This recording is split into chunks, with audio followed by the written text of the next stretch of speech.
Okay. So, I'm gonna talk about a puzzle today. Okay. I'm looking at a forest with infinitely many trees. So it looks. I'm looking at a forest with infinitely many trees. You've already made a diagram. Now those are mathematical trees. So These are trees. So they have no length. They are point trees. Okay. And this is me. Yep. And I can look. We should forget that a normal human can't look in all directions at once and also has a horizon. So I can look infinitely far and in many directions at once. So that's I'm a superhuman. This is the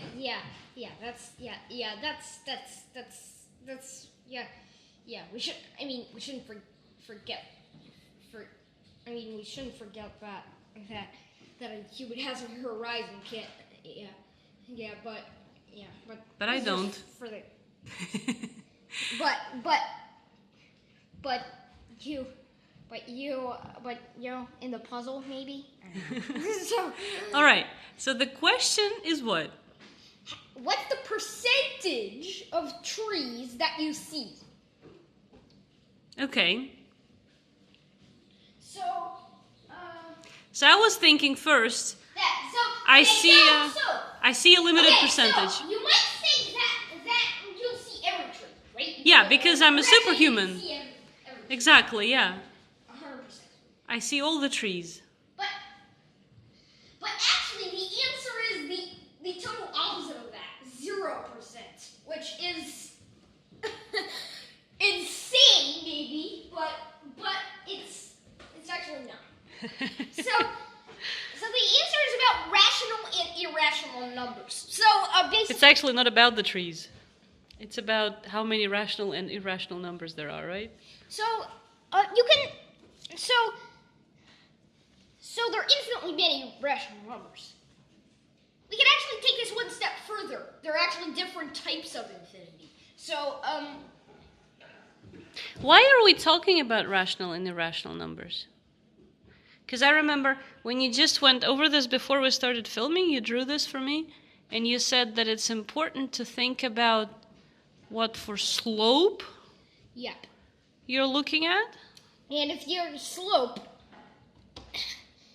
it turns out that, so for example, if we have this point here, which is 2, 5, 5, 2, then you do the y, which is 2, divided by the x, which is 5, and so the slope that you need to look at to see this particular tree is 2/5.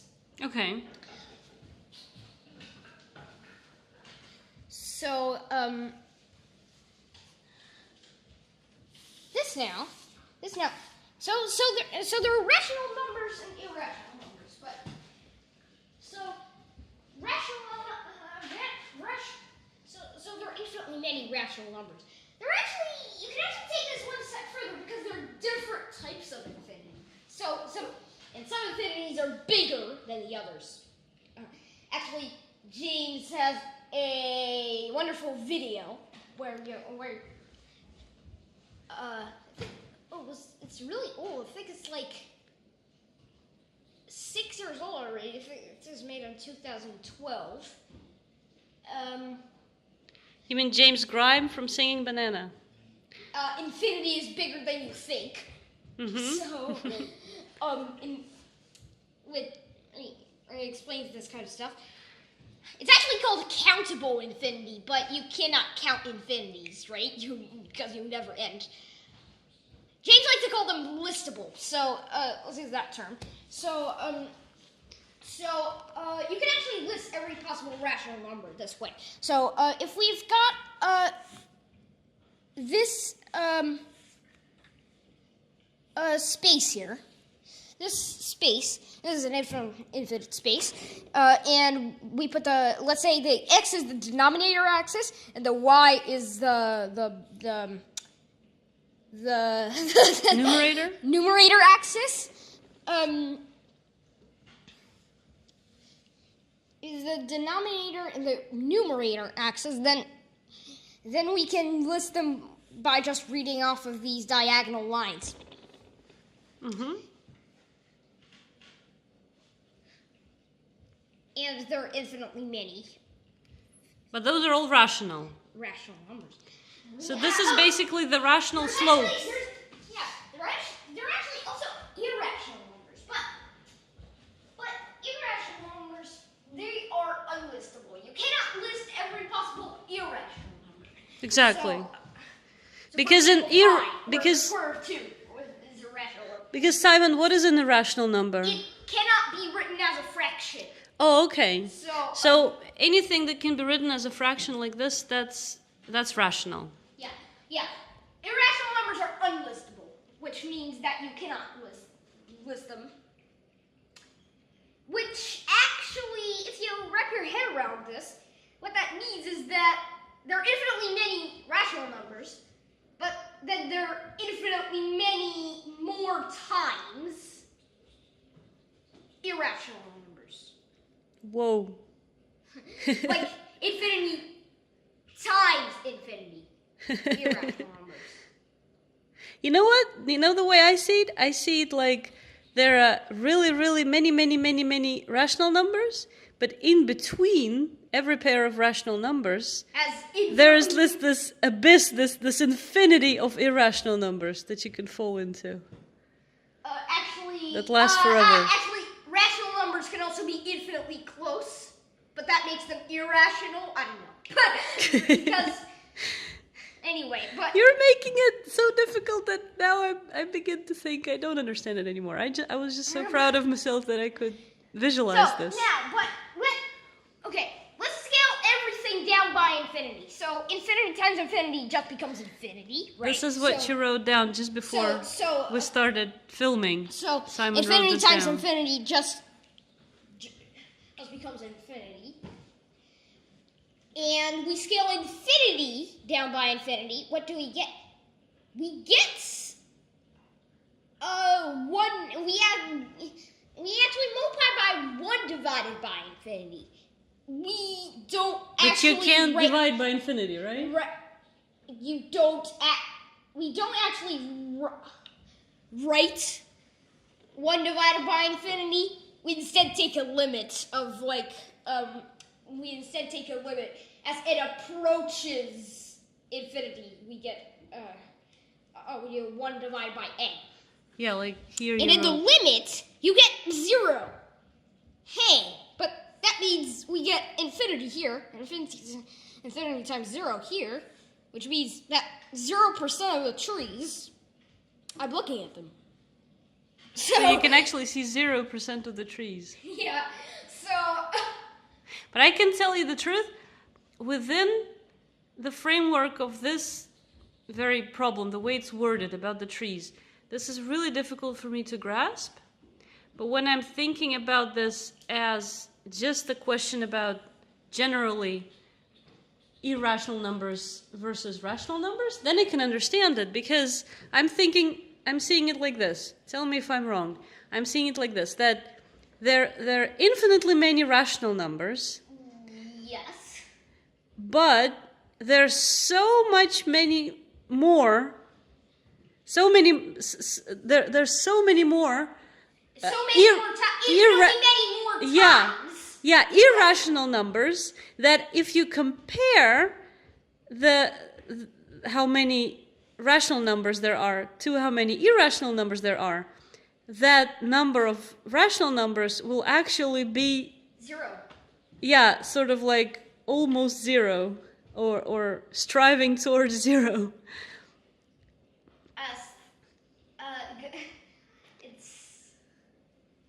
It's getting smaller and smaller and smaller. Sometimes we write it like this, actually.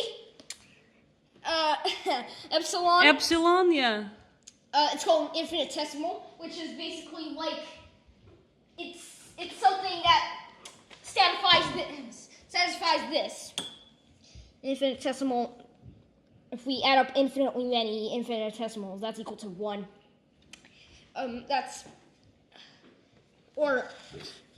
or actually you can have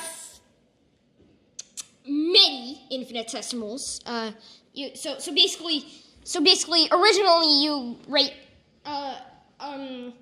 infinitesimals. As something satisfies this.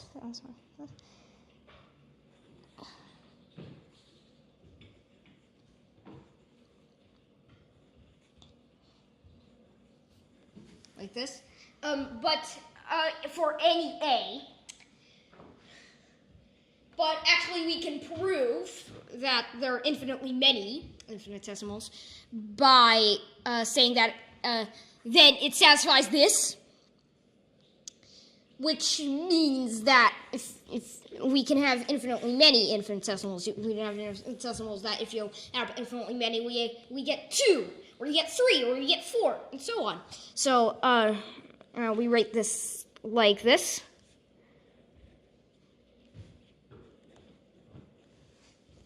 So basically, these cancel out. Basically.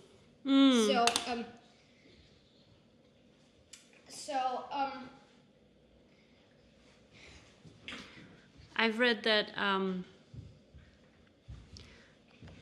Erdos said about all children that they're epsilons. Yeah. Yeah, and it's, this is I actually have a really great book. It's like this. It's like, this is really how I, you can.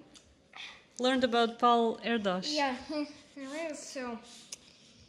This is a great book. Children.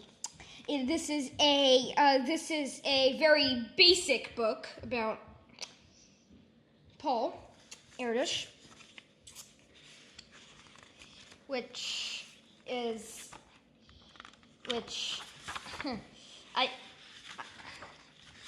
here is a kid, and it's has like this basic stuff like prime numbers and stuff like that, but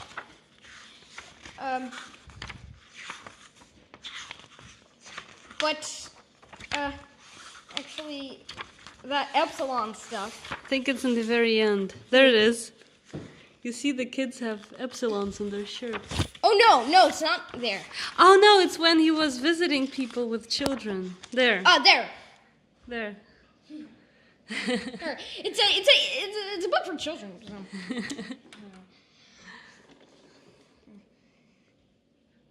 It's epsilon.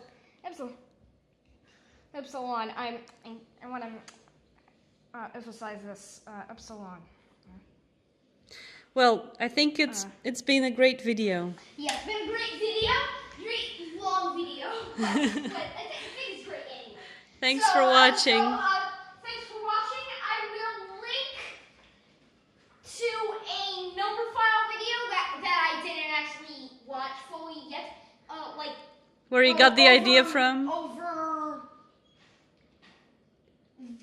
Over there, same banana. No. Number file video over there is and you can subscribe. Where?